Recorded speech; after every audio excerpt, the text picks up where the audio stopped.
সবাইকে target has করে স্বাগত। চলছে কোয়ান্টিটেটিভ অ্যাপটিটিউডের সমাধান পর্ব। এই সমাধান পর্বে এর আগে আমরা 10 সংক্রান্ত যে সমস্যা ছিল সেই চ্যাপ্টার থেকে অঙ্কগুলো সব কমপ্লিট হয়েছে।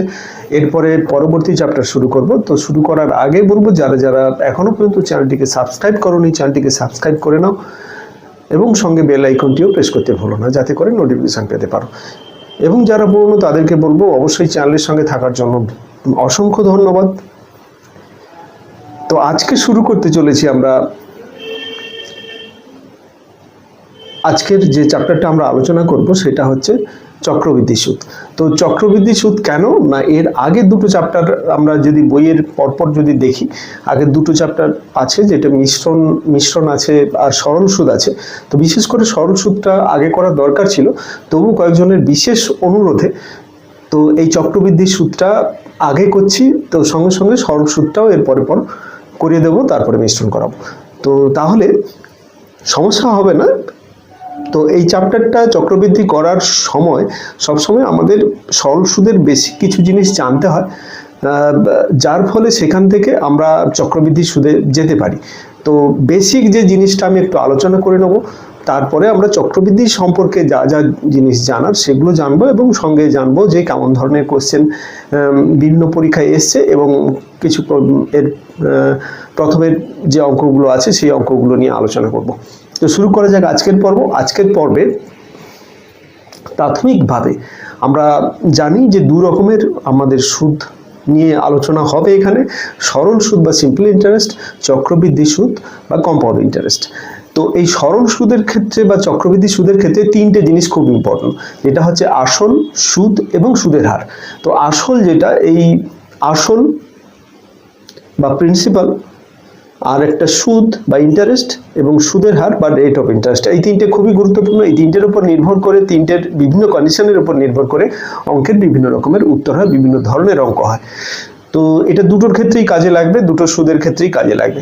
তো প্রাথমিক অবস্থানে আমরা আসল বলতে যেটা বুঝবো যে ঋণদাতা, অর্থাৎ কোনো ব্যক্তি বা কোনো সংস্থা যে পরিমাণের অর্থ ঋণ গ্রহীতাকে ঋণ বা ধার দেয়, সেই অর্থের পরিমাণকে আমরা আসল বা প্রিন্সিপাল বলতে পারি।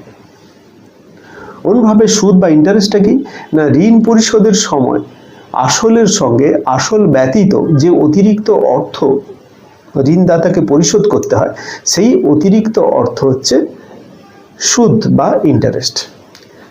আর যেটা হচ্ছে সুদের হার, তো যে নিয়ম দ্বারা কোনো নির্দিষ্ট পরিমাণ আসলের নির্দিষ্ট সময়ের সুদ নির্ণয় করা যায়, তাকে আমরা বলবো সুদের হার। এই তিনটে জিনিস, এটাকে যেমন এইভাবে দেওয়া থাকে যে বার্ষিক সুদের হার ধরো দেওয়া আছে 8%। এর অর্থ হচ্ছে কি 100 টাকায় 1 বছরের সুদ 8 টাকা। মানে বার্ষিক সুদের হার এইভাবে যদি থাকে যে বার্ষিক সুদের হার 5% দেওয়া আছে, এর অর্থ হচ্ছে কি না 100 টাকায় 1 বছরের সুদ 5 টাকা। সবসময় কিন্তু 1 বছরের সুদ হিসেবে ধরে নেওয়া হয়। তো এই গেল বেসিক জিনিস, বেসিক তিনটে জিনিস আমাদের প্রাইমারিলি জানতে হবে। এরপরে আমরা সরল সুদের যে বেসিক ব্যাপারটা সেটাও জেনে নেব। তো সরল সুদ ব্যাপারটা কি না, প্রকৃত যে যখন প্রকৃত আসল বা প্রিন্সিপাল যেটা, তার উপরে একটা নির্দিষ্ট পরিমাণের নির্দিষ্ট সময়ের জন্য একটা নির্দিষ্ট হারের সুদ থাকবে, সেইভাবেই সুদ গণনা করা হবে বছরের পর বছর। একটা নির্দিষ্ট সময় অন্তে সেই সুদ একটা পাওয়া যাবে, আর আসল যেটা ছিল সেটা পাওয়া যাবে। এই যে সুদটা যেটা এক্সট্রা টাকা পাওয়া যাবে সেটা হচ্ছে সরল সুদ। আর সুদ আর আসল মিলে যেটা হবে সেটা হচ্ছে সুদাসল বা সবৃদ্ধি মূল বলে, তাকে অ্যামাউন্ট বলে, এইরকম বিভিন্নভাবে নাম দেওয়া যায়। তো এটার ক্ষেত্রে আমি যদি ধরে নিই বার্ষিক, এটা যে সবসময় বার্ষিক হবে তা নয়। বার্ষিক সুদের হার বললে এটা মাসিক হতে পারে, ত্রৈমাসিক হতে পারে, তো 4 মাসের হতে পারে, 6 মাসের হতে পারে, বিভিন্ন রকমের হতে পারে। তো এইটা যদি হয় বার্ষিক সুদের হার, যদি আমি R% ধরি, তাহলে আসল যদি ধরি, আসল সমান যদি ধরি P টাকা, তাহলে সুদের হার এখানে একটা আমি ধরে নিই, সুদের হার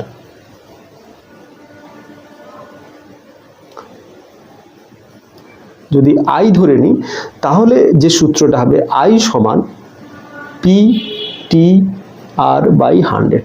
এখানে পি সমান আসল, টি সমান সময়, নির্দিষ্ট সময়ের জন্য হচ্ছে, আর হচ্ছে সুদের হার। তো এইটা হচ্ছে আমাদের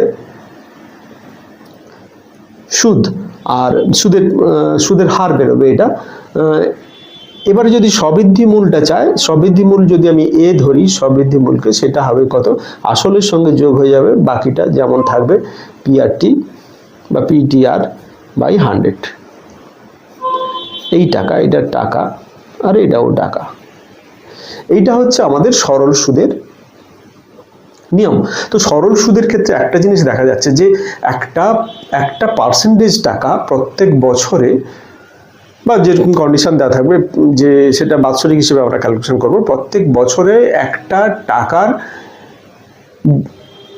ধার দেওয়ার জন্য তাকে নির্দিষ্ট পরিমাণে টাকা এক্সট্রা দিতে হয়, সেটাই হচ্ছে সুদ। এবং সেটা প্রত্যেক বছর একই রকম থাকছে, সেইটা নির্দিষ্ট হারে যত বছর হবে তত গুণ করলে আমাদের সরাসরি সেখানে টোটাল সুদটা পেয়ে যাব।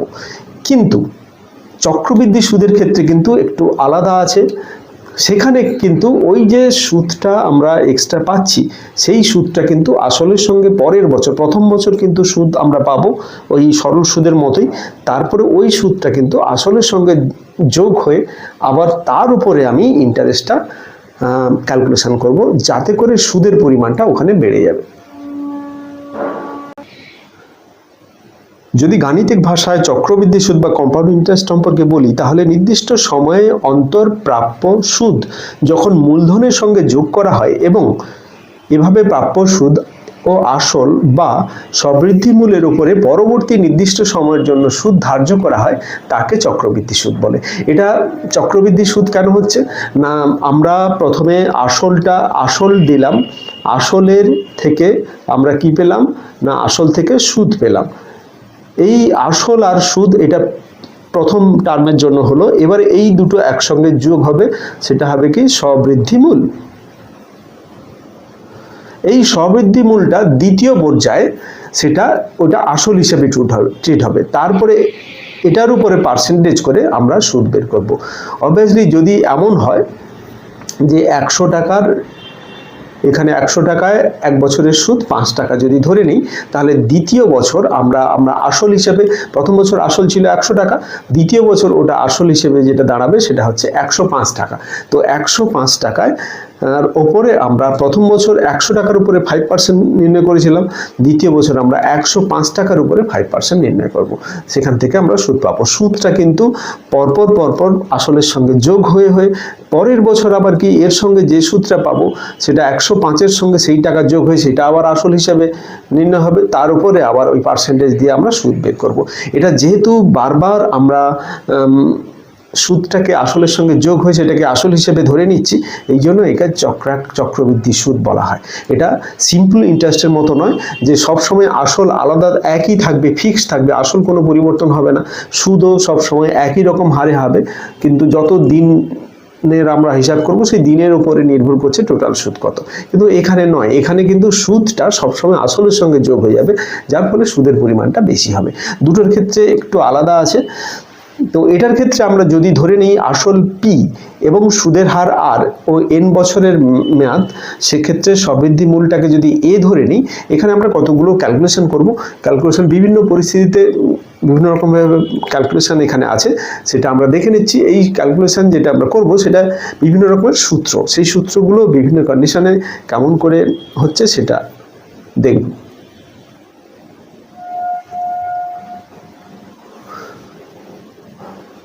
তোমরা স্ক্রিনে দেখতে পাচ্ছ এখানে কতগুলো কন্ডিশন দেওয়া আছে, যেটা আসল পি টাকা, বার্ষিক সুদের হার 8% এবং এন বছরে মেয়াদ শেষে সবৃদ্ধি মূল হচ্ছে এ টাকা। প্রথম যে সূত্র 1 যেটা লেখা আছে সেটাতে বলেছে যদি 1 বছর অন্তর সুদ দেওয়া হয়, এখানে কিন্তু সময়টা হচ্ছে 1, মানে পর্ব 1 বছর হলে একটা পর্ব হয়।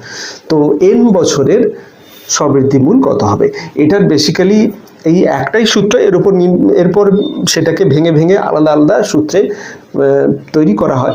এসে যে আমাদের সারা বছর ধরে কতগুলো পর্বে আমরা কতগুলো পার্টে কতগুলো ইনস্টলমেন্টে আমরা সুদটা দিচ্ছি সেটা এখানে ম্যাটার করে, তার উপরে নির্ভর করে এই সূত্রগুলো হয়েছে। যদি এক বছর অন্তর অন্তর একবার করে সুদ দেওয়া হয়, মানে বার্ষিক সুদের হার যেটা দেওয়া থাকে, এক বছর অন্তর অন্তর একবার করে সুদ দেওয়া হয়, সেক্ষেত্রে n বছর পরে পর্ব একটা ইনস্টলমেন্ট একটা সেখানে, তো সেক্ষেত্রে সবৃদ্ধি মূলটা যেটা আমরা সবৃদ্ধি মূল পাবো সেটা সমান কত হচ্ছে p into 1 plus r by 100 whole to the power n। এই ক্ষেত্রে এটা হচ্ছে কিন্তু মূল সূত্র। আর সেক্ষেত্রে আমরা চক্রবৃদ্ধি সুদ যেটা পাবো i, সেটা সমান হচ্ছে কি সুদের আসলে যেটা হবে বা সবৃদ্ধি মূল যেটা হবে সেটা থেকে আসলটা বাদ দেবো, বাদ দিয়ে যেটা থাকবে সেটা হচ্ছে এইটা।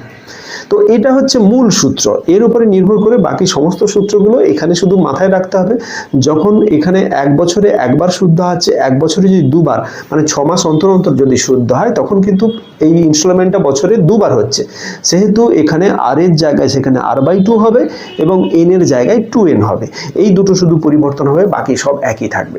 অনুরূপভাবে যদি আমি বছরে 12 বার মানে প্রতি মাসে যদি একবার ইনস্টলমেন্ট দিই, একবার করে মোট 12টা ইনস্টলমেন্ট হচ্ছে, তাহলে সেক্ষেত্রে আমাদের p ইন্টু 1 প্লাস এখানে r/12/100 whole to the power 12n। এইভাবে আমরা কিন্তু প্রত্যেকটা সূত্র চেঞ্জ হবে পরিস্থিতিতে, আর আলাদা কিছুই নয়। তো আমরা পরপর দেখে যাব। 2 এর দাগের যেটা বলেছে, যদি 6 মাস অন্তর অন্তর সুদ দেওয়া হয় তাহলে পর্ব সেখানে 6 মাসে 12 মাসে 1 বছর হয়, 6 মাসে দুটো ইনস্টলমেন্ট, সেহেতু n বছরে তাদের সবৃদ্ধি মূল হবে p into 1 plus r/2/100 whole to the power 2n। এটা ওই একই রকম ভাবে হবে সুদে আসলে, সুদ যেটা হবে সেটা আসল সুদে আসলে মাইনাস আসল, সেইভাবে আগের মতো করে ওটা কোনো পরিবর্তন হবে না, শুধু ওপরের সূত্রটাই পরিবর্তন হবে। তারপরের যেটা আমরা 3 এর দাগের যেটা দেখতে পাচ্ছি সেটা হচ্ছে 4 মাস অন্তর যদি সুদ দেওয়া হয়, সেক্ষেত্রে তাহলে আমাদের পর্ব কটা হচ্ছে 3টে পর্ব হচ্ছে n বছরের জন্য। তাহলে এই ক্ষেত্রে আমাদের সবৃদ্ধি মূল কত হবে না p ইন্টু 1 প্লাস r/3, 3টে পর্ব, এটা 3 হলে এটা r/3 হবে বাই 100 ইন্টু 3n, এখানে 3n আসবে। অনুরূপভাবে এর পরেরটা যদি দেখি, পরেরটা দেখব 4 এর দাগেরটা। যদি 3 মাস অন্তর অন্তর দেওয়া হয় তাহলে 4 3 12টা 4টা পর্ব হবে। 4টা যদি পর্ব হয় এখানে, তাহলে সবৃদ্ধি মূল হবে p into 1 plus r/4/100 whole to the power 4n। আর বাকিটা তো একই রকম ভাবে হবে। ওই একই রকম ভাবে এরপরের সূত্রটা যেটা সূত্র নম্বর 5, এটা বলেছে যদি 1 মাস অন্তর অন্তর সুদ দেওয়া হয় তাহলে পর্ব হবে 12 মাসে 12টা পর্ব হবে। এই 12টা ইনস্টলমেন্টের জন্য সবৃদ্ধি মূল যেটা চক্রবৃদ্ধি সুদের ক্ষেত্রে হবে p into 1 plus r/12/100 whole to the power 12n। এটা আর সুদ যেটা হবে সেটা তো ওই একই রকম পদ্ধতিতে হবে। এবারে চলে যাই, এখানে ওই একই রকম ভাবে যদি বছরে m বাদ দেওয়া হয় n বছর পর, সেক্ষেত্রে আমাদের m বছর পর সুদ যেটা দাঁড়াবে, ওটাকে জেনারেলাইজ করা হলো যে p ইন্টু সবৃদ্ধি মূল যেটা হবে সেটা হচ্ছে p into 1 plus r/m/100 whole to the power mn। এটা আলাদা কিছুই নয়, ওইটাকে এখানে জেনারেলাইজ করা হয়েছে। তো এমটা যতটা পার্ট হবে সেই ক্ষেত্রে এখানে আর এখানে বসবে। এটা তো যেমন ছিল তেমন ভাবে হবে a মাইনাস p টাকা, আর এটার কোনো পরিবর্তন নেই।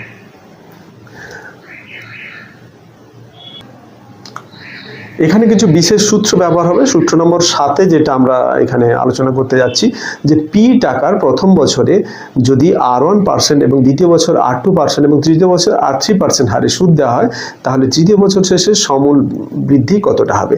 এই ক্ষেত্রে কিন্তু আমাদের যেটা হচ্ছে কি, যে প্রত্যেক বছর কিন্তু সুদের হার কিন্তু চেঞ্জ হচ্ছে, প্রতি বছর সুদের হার চেঞ্জ হচ্ছে। সেই ক্ষেত্রে আমাদের সবৃদ্ধি মূল যেটা হবে p ইন্টু, এটা খেয়াল রাখতে হবে যে এই একই রকমের সূত্র প্রত্যেক বছর কিন্তু এটা প্রতিটা বছর 1 বছরের জন্য একবার দেওয়া হচ্ছে, কিন্তু সুদের হারটা চেঞ্জ হয়ে যাচ্ছে ইন্টু 1 প্লাস r3 বাই, এবং যতগুলো এইভাবে আলাদা আলাদা সুদের হার হবে এইভাবে গুণ হয়ে যাবে। তো এইটাই হচ্ছে এত টাকা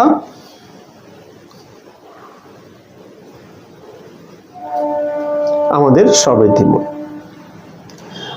আর যেটা রইল যে যদি সময় ভগ্নাংশ হয়, ধরো সময়টা আছে a পূর্ণ b বাই c বছর এবং p টাকার বার্ষিক সুদের হার r% হয়, সেক্ষেত্রে আমাদের যেটা সবৃদ্ধি মূল, চক্রবৃদ্ধির সবৃদ্ধি মূল যেটা হবে সেটা হচ্ছে কি না a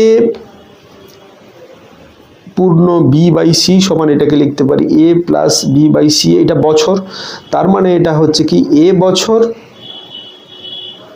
প্লাস এটাও বছর b বাই c বছর, b বাই c বছর, মানে এই বছরটা পূর্ণ বছর হয়নি, এটা ভগ্নাংশে আছে, আর একটা বছর এই a বছরটা পূর্ণ বছর হয়ে গেছে। তো তাহলে এটাকে আমরা সূত্র আকারে যখন লিখব, এটাকে এভাবে লিখব যে p ইন্টু 1 প্লাস এটা r% হারে সুদ হচ্ছে r বাই 100, আমরা লিখব a বছর তো পূর্ণ সংখ্যা আছে ইন্টু a, এর সঙ্গে গুণ হবে কত না 1 plus br by c by 100, এটা 1 বছরের জন্য, সেহেতু এখানে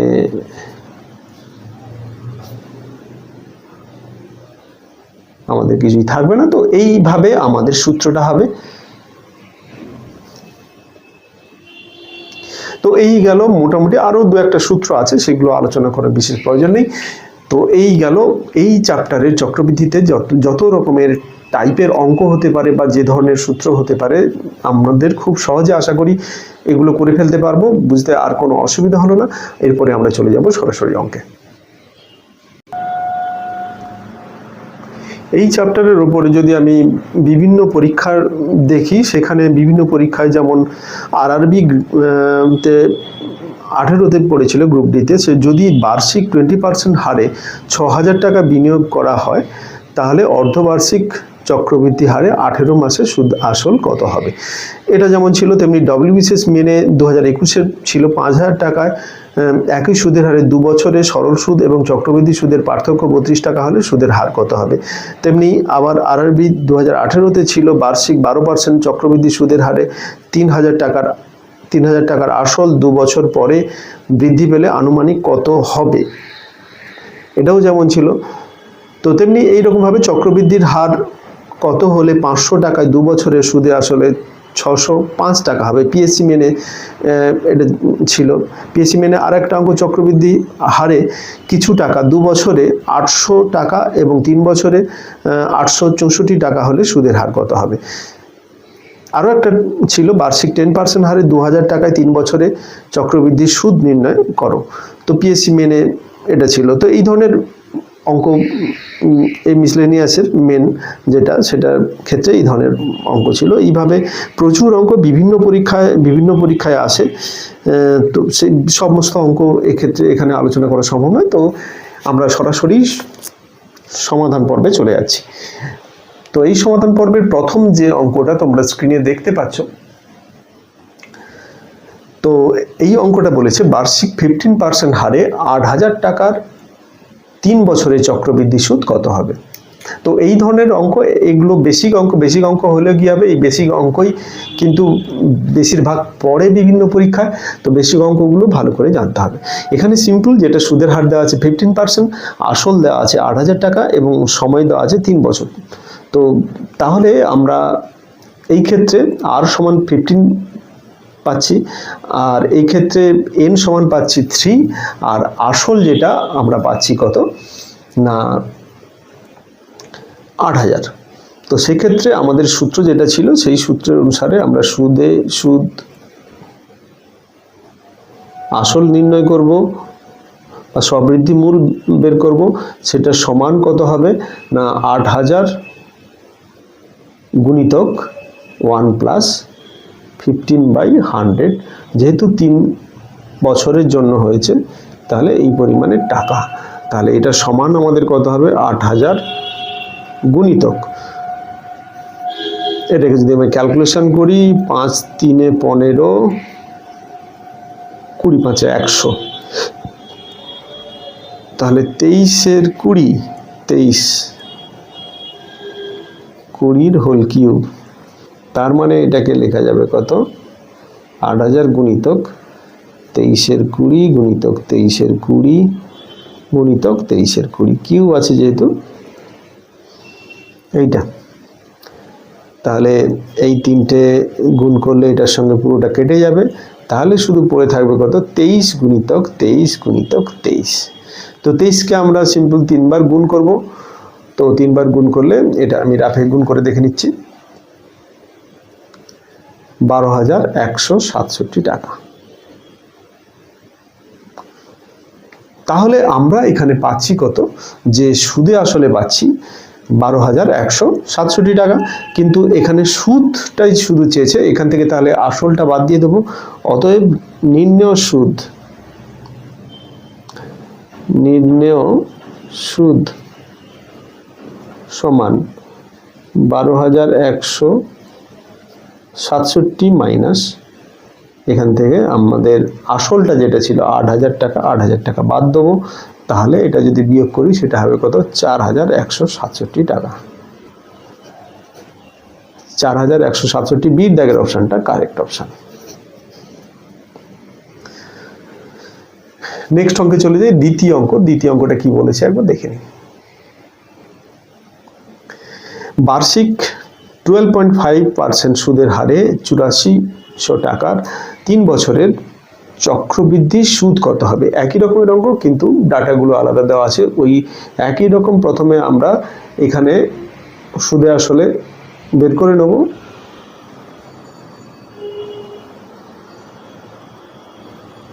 বা স্ববৃদ্ধি মূল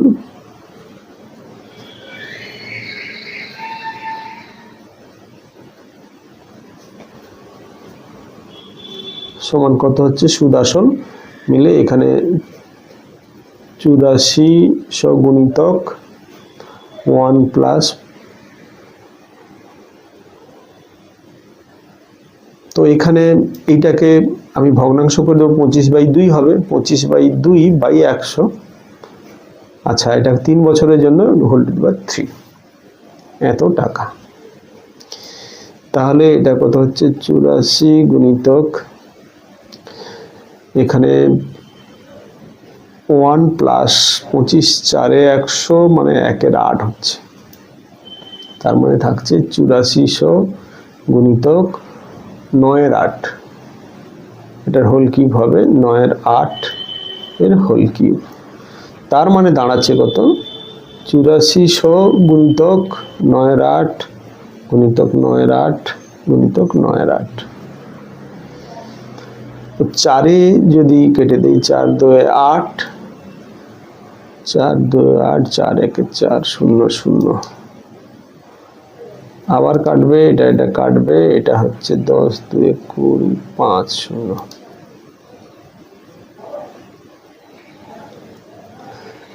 আচ্ছা, এটা আবার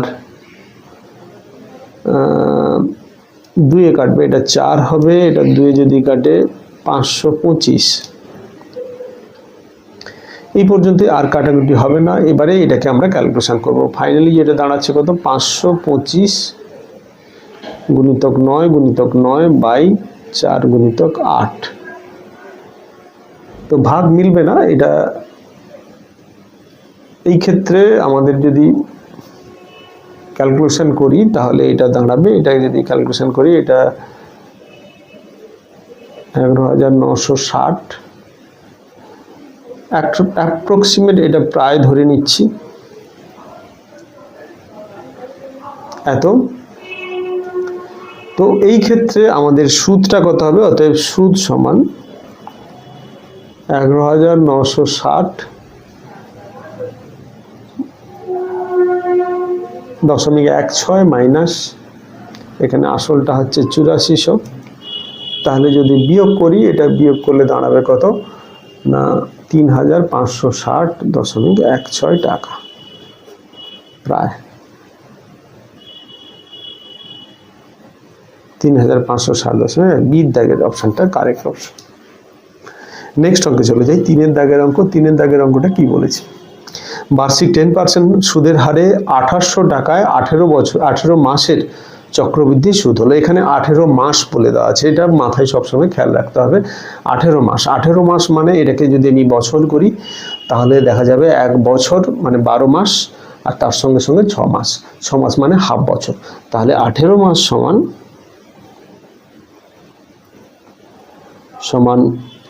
1.1 বছর, বা 1 বছর প্লাস হাফ বছর, এটা আমরা লিখতে পারি। মানে 1 বছর আর হাফ বছর, সেইটা মিলে এটা তৈরি হয়েছে। আশা করি এটা বুঝতে কোনো অসুবিধা হয়নি। এবারে সুদ আসল বা সবৃদ্ধি মূল যেটা সমান কত হচ্ছে 2800 টাকা আমাদের ছিল, সেটার সঙ্গে প্রথমে আমরা 1 বছরের জন্য দেখব 10% হারে, এটা 1 বছরের জন্য হয়ে গেল। তারপরে যেটা হচ্ছে যে হাফ বছরের জন্য যেটা হবে, ভগ্নাংশ থাকলে কিন্তু এটা আমাদের এর সঙ্গে হাফ ইন্টু 10/100, এখানে কিন্তু আর কিছুই পাওয়ারে কিছু থাকবে না, যেটা আছে সেটাই হবে। পূর্ণ সংখ্যায় থাকলে এখানে পাওয়ারে হতো।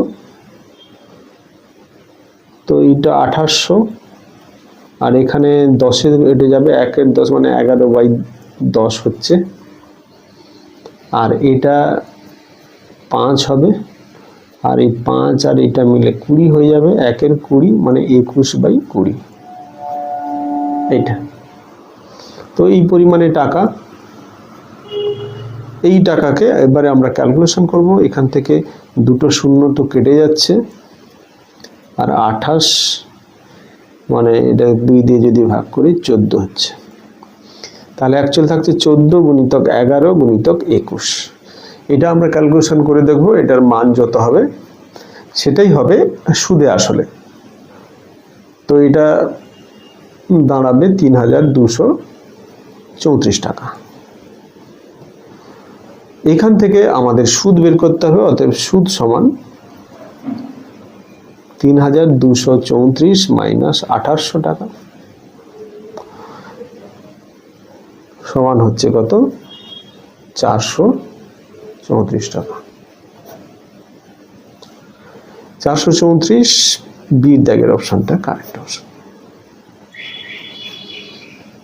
আশা করি বুঝতে অসুবিধা হলো না। এরপরে চলে যাচ্ছি নেক্সট অঙ্কে।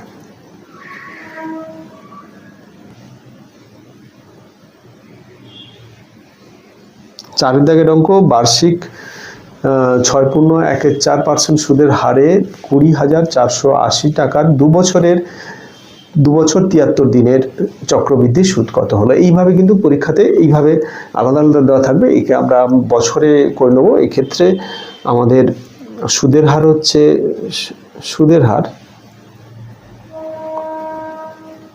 সমান 6.14%,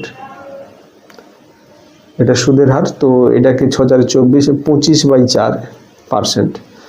আবার সময় যেটা হচ্ছে 2 বছর 73 দিন। তো এটাকে যদি আমি সম্পূর্ণরূপে বছর করে নেই, 2 + 73/365। 365 দিয়ে 1 বছর দিনে 1 বছর হয়, সেহেতু ওটা 365 দিয়ে ভাগ করে দিলাম। তাহলে এটাকে যদি এটা 5-এ কেটে যাবে সম্ভবত, 5-এ, তাহলে 2.1/5 বা 2 + 1/5, তাহলে 2 বছর এবং 1/5 বছর, তাহলে দুটো আলাদা আলাদা হবে। এবারে সুদ আসল বা সবৃদ্ধি মূল। তো এখান থেকে আমরা কত পাবো, যে এখানে আসলটা হচ্ছে 20,480 টাকা। তো আমরা সেক্ষেত্রে 2 বছরের জন্য করব 1 + 25/4/100 হোল টু দি পাওয়ার, এটা 2 বছরের জন্য হচ্ছে whole to the power 2 into 1 plus, এরপরে যেটা আছে সেটা হচ্ছে 1/5 25/4/100, এই পরিমাণে টাকা। তাহলে এটাকে আমরা ক্যালকুলেশন করব।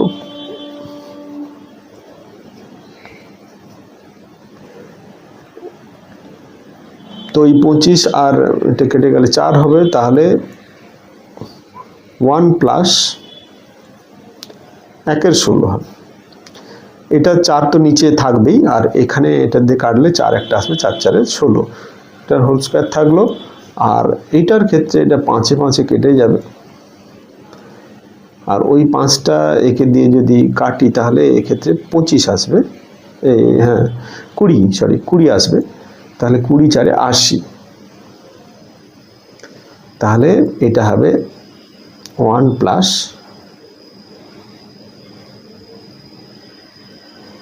1 80। তাহলে 20,480 গুণিতক এটা 17/16 দুবার গুণ হবে যেহেতু স্কোয়ার আছে, আর এটা হবে 81/80। এইটা এই পরিমাণে টাকা। এবারে আমরা এটাকে ক্যালকুলেশন করব, ক্যালকুলেশন করে কাটাকুটি করব, কাটাকুটি করলে তারপরে আসবে এটাকে প্রথমে 4 দিয়ে কেটে দিই, 4 4 16, 4 5 20, 4 1 4,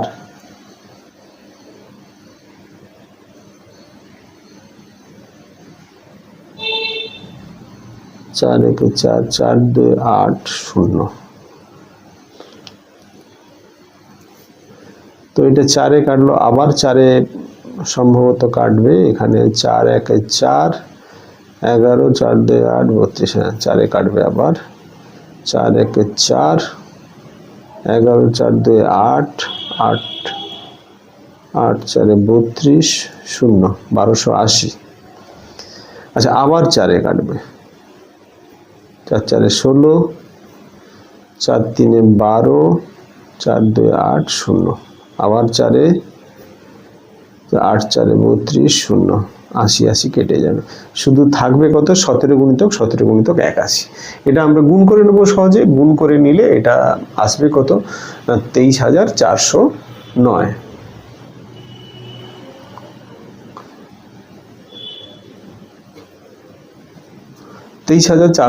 টাকা হচ্ছে সুদ আর আসল মিলে। তাহলে আমাদের যেটা চেয়েছে যে সুদ কত হবে, চক্রবৃদ্ধি সুদ, তাহলে সুদ কত হবে 23,409 মাইনাস যেটা ছিল 20,480। তো এটা আমরা বিয়োগ করব, বিয়োগ করলে যেটা পাবো যে 2,929 টাকা, 2929। তো এই এর দাগের অপশনটা কারেক্ট অপশন। নেক্সট অঙ্কে চলে যাই, 5 অঙ্ক। 5 অঙ্ক কি বলেছে যে একজন ব্যক্তি প্রতি বছরের শেষে 200 টাকা করে সঞ্চয় করে এবং সেই অর্থ 5% চক্রবৃদ্ধি সুদের হারে ধার দেয়। 3 বছর শেষে ওই টাকার অর্থের পরিমাণ কত হবে? তো এই ক্ষেত্রে আমরা দেখতে পাচ্ছি যে 200 টাকায় 5% সুদের হার হচ্ছে 3 বছরে।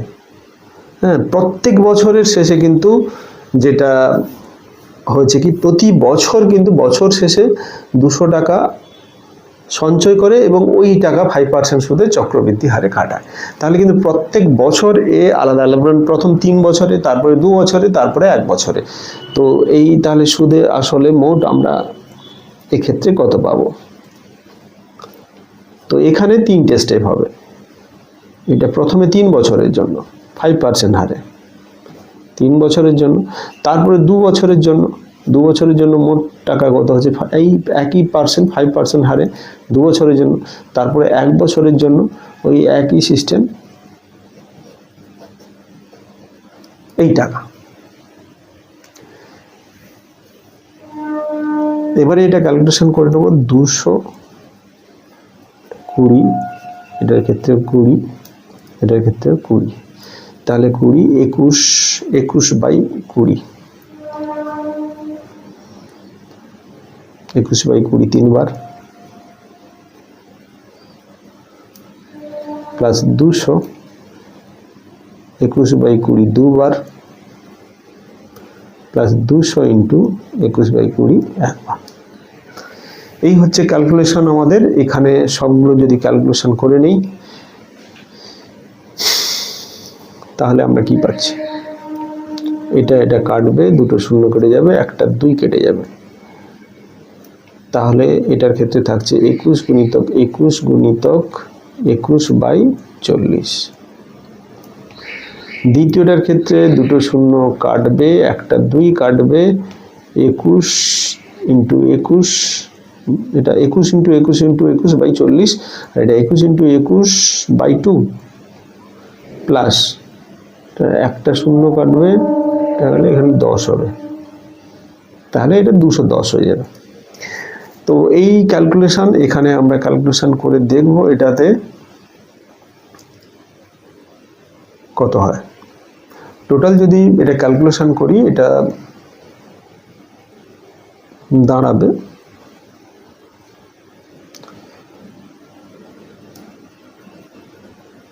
662 টাকা 2 পয়সা। তো এটাতে আমাদের কি চেয়েছে যে 3 বছরের টোটাল অর্থের পরিমাণ, সেটা সুদে আসলে যেটা হবে 662, এটা সি দাগের অপশনটা কারেক্ট অপশন। এখানে সুদ চায়নি, কিন্তু এখানে সুদে আসলে যেটা হবে সেটাই চেয়েছে। নেক্সট অঙ্কে চলে যাই, 6 দাগের অঙ্ক। 6 দাগের অঙ্কটা বলিস, যদি প্রথম বছর বার্ষিক সুদের হার 4% এবং দ্বিতীয় বছর 5%, তৃতীয় বছর 6% হয়, তাহলে 10,000 টাকায় 3 বছরের সুদ কত হবে। এটার জন্য স্পেশাল যেটা আমি একটা সূত্র বলেছিলাম, সেই সূত্রটাই আমরা কাজে লাগাবো। সুদ আসল প্রত্যেক বছর 10,000 টাকার, তাহলে এখানে সুদের পরিমাণটা আলাদা আলাদা হচ্ছে। প্রথমে 4%, তাহলে 1 প্লাস 4/100 এক বছরের জন্য, দ্বিতীয় বছর 5% হারে 5/100 হলো, তৃতীয় বছর 6% হারে এখানে 6/100। এইটা আমরা ক্যালকুলেশন করব, এটা ক্যালকুলেশন করে যেটা হবে সেটাই অ্যান্সার। তো এখানে 10,000 টাকা, তার সঙ্গে এগুলো সব 25-এ কাটবে, এটা 20-তে কাটবে, আর এখানে 3 থাকবে, এটা 50। তাহলে এটার ক্ষেত্রে যদি ক্যালকুলেশন করি তাহলে এটা দাঁড়াবে কত, প্রথমে 26/25, তারপরে যেটা হবে সেটা হচ্ছে কত না 21/20, তারপরে আসবে কত 53/50। তো এটাকে আমরা ক্যালকুলেশন করব।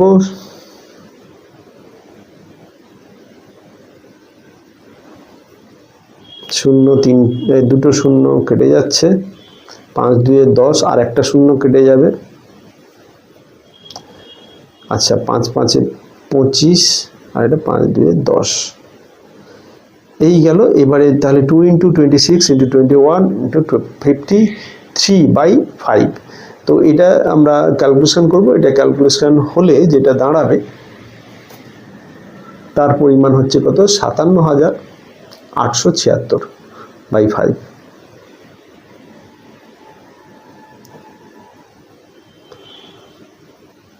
তাহলে এটাকে যদি আমি ক্যালকুলেশন করে নেই, এটা ভাগ করে নিলে 11,575/0.2 বা 20 টাকা এইটা। তো এটা থেকে আমাদের 10,000 বিয়োগ করতে হবে, কারণ এখানে সুদ চেয়েছে। তাহলে সুদ সমান 11,575.2 মাইনাস 10,000। তাহলে এটা যেটা দাঁড়াচ্ছে সেটা হচ্ছে কত 1575.20। এর দাগের অপশনটা কারেক্ট অপশন। তো এইগুলো এই ধরনের সূত্র, এই ধরনের অঙ্ক কিন্তু পরীক্ষায় পড়ে। বেসিক অঙ্ক সবগুলোই এখান থেকে প্রথম থেকে এই অঙ্কগুলো ভালো করে দেখতে থাকো, এবং যে থিওরিগুলো করলাম সেগুলো কিন্তু ভীষণ ইম্পর্টেন্ট। তো আজকে এই পর্যন্তই। যারা যারা এখনো পর্যন্ত চ্যানেলকে সাবস্ক্রাইব করনি তাড়াতাড়ি সাবস্ক্রাইব করে নাও। ভিডিওটি যদি ভালো লাগে বন্ধুদের মধ্যে অবশ্যই শেয়ার করো, এবং ভিডিওটা প্রথম থেকে শেষ পর্যন্ত দেখো। আজকে এই পর্যন্তই, পরবর্তী এপিসোডে আবার দেখা।